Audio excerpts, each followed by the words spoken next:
Hello everyone. We're going to make a video today about making some emergency lights. In particular, ones like that are on these two models here. Now in the world of emergency lights, this is what's known, more specifically this one, as a Model 14 Visi-bar, V-I-S-I bar. The same with this one, except this one has added flashers to it. Now, this in particular light, singly by itself, is called a number 14. But when it was mounted on a bar with two of them, it was called the Model 11. Don't know why, but that's what Federal Signal called them, put numbers on them. Now, the reason why I have two here is we're going to do a quick demonstration. As most of you know, I like to use my calipers for a lot of things, easy dial calipers. But on this 70 Ford that we just got done building, these blue domes are from an old Johann kit, which 125 scale from a Johann kit, you would assume that the size was correct, okay? So we're going to very carefully put these on here, and we're going to get a measurement.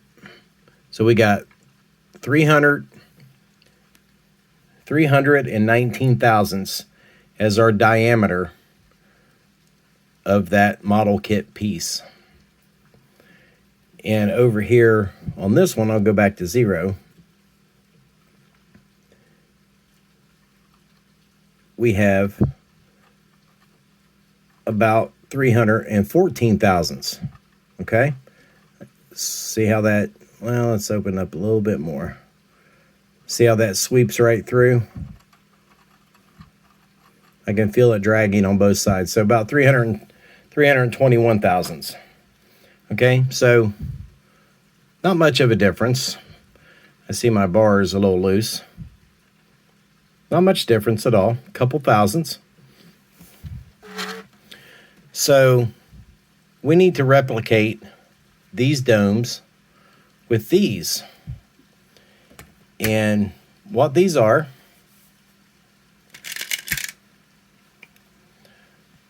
light bulbs. Okay? These are little small light bulbs. So if we bring our caliper up here, measure it,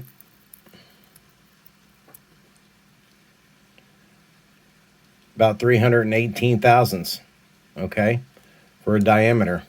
Well, we say this was 319, so we're right there.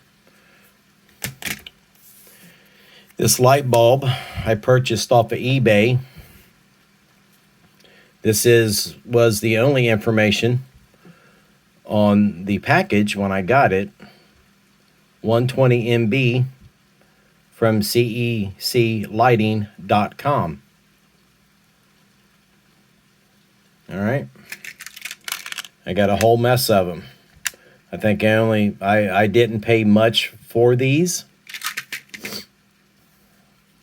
This is a good way to enhance your emergency vehicle builds.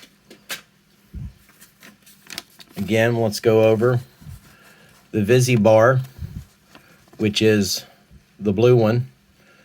That was called a number 11. And then just one single light was a number 14.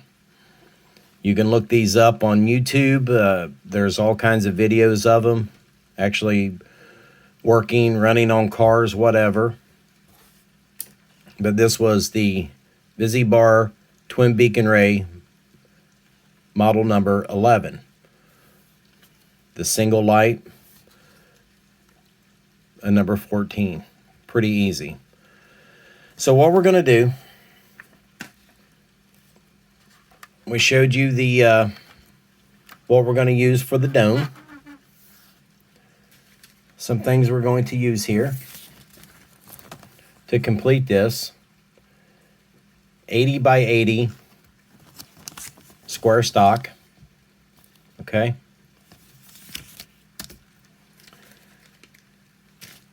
What I actually like to use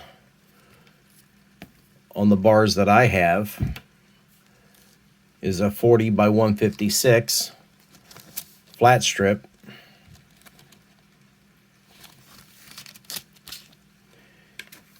And then for our base right here,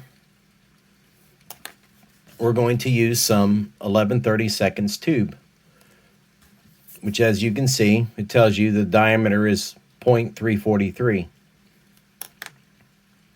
So we are about 24 thousandths larger than our dome,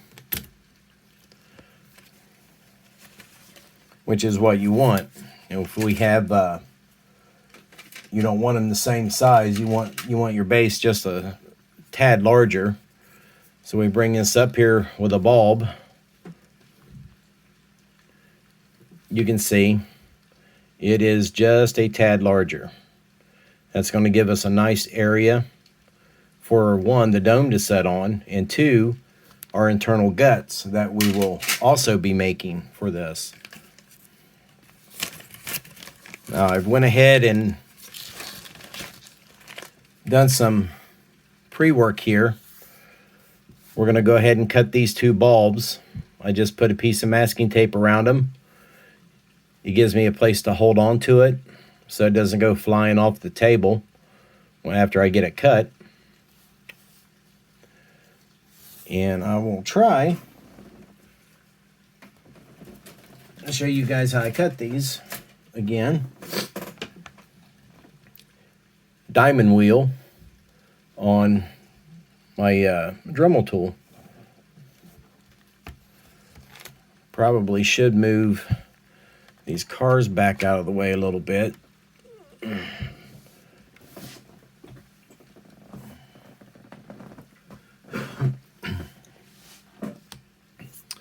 Let me get this up here some.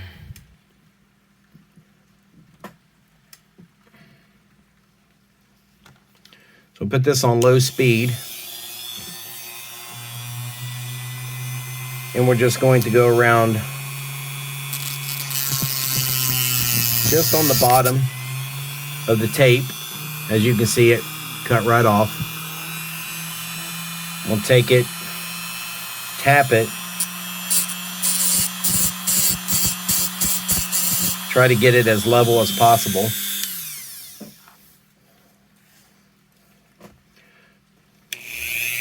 Do the same here with the other one.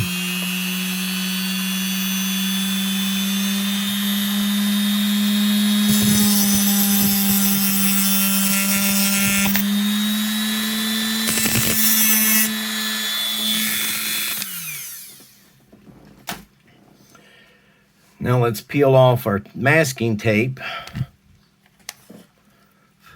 to see if we were successful in cutting this glass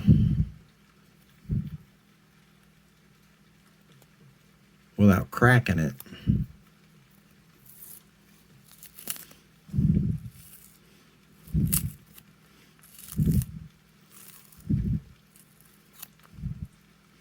I usually have to do this holding it close to my lap because of vibrations. All right, not bad. We do have a small crack in it, so we'll cut another one. That Dremel tool that I have, even though it's multiple speed, I think you heard in the video, you put it on low speed, and just as it runs, it speeds up. I don't understand why it does that. Seems to work better the slower it goes. All right, so this one was a success. So we have our we have a dome. Now the next part in this video, we will grind these down to the correct height. I'll get these over here. So we'll grind these down to the correct height that we need, and we will use our domes from the Johan kit as our guideline. We'll use these two. Again, we'll use our caliper. Only this time on this end, we use the depth gauge to make sure we are correct. You always want to make sure you're at 0, 0, which means fully closed, and your dial reads 0.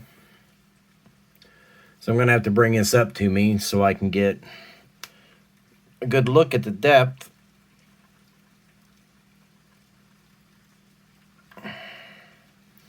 Okay, so we have an overall height of 220 thousandths.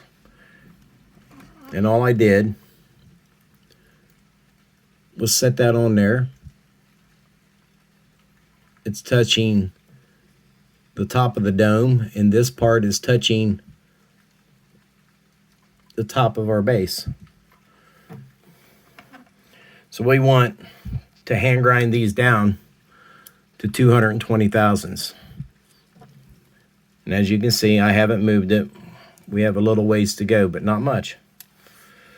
So let me get all that out, get that set up, and we will be back with part 2. I appreciate you watching, and check out later for part 2.